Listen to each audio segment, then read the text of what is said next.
ফিলিস্তিনের গাজায় ইসরায়েলি হামলার পরিপ্রেক্ষিতে বিশ্বের বিভিন্ন দেশে নির্দিষ্ট কিছু খাদ্যপণ্য বাজারে প্রভাব পড়েছে। এর মধ্যে আমেরিকান কয়েকটি পণ্যের প্রবৃদ্ধিতে ভাটা পড়ার খবরও মিলেছে। অপরদিকে নির্দিষ্ট কিছু বিকল্প পণ্যের জনপ্রিয়তা বাড়ছে। এমনই একটি কোমল পানীয় ব্র্যান্ড প্যালেস্টাইন কোলা।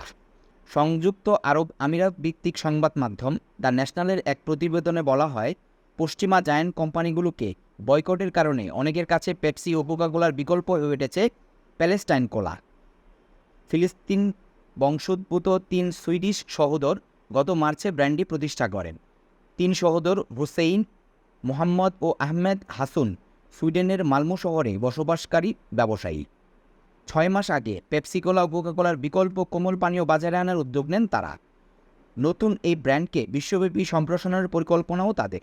এরই মধ্যে প্যালেস্টাইন কোলার জন্য নির্দিষ্ট ভোক্তা বাজারের সন্ধান পাওয়া গেছে।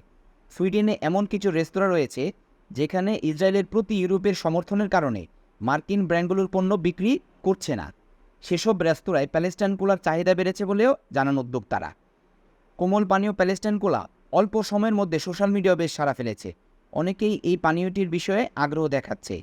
যারা পান করছেন তারা এর প্রশংসা করছেন, সোশ্যাল মিডিয়ায় সেগুলো শেয়ারও করছেন।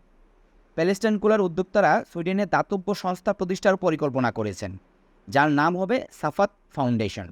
এর মাধ্যমে সংগ্রহ করা তহবিল ফিলিস্তিনের সাহায্য প্রকল্পগুলি দান করা হবে বলেও জানিয়েছেন এর উদ্যোক্তারা।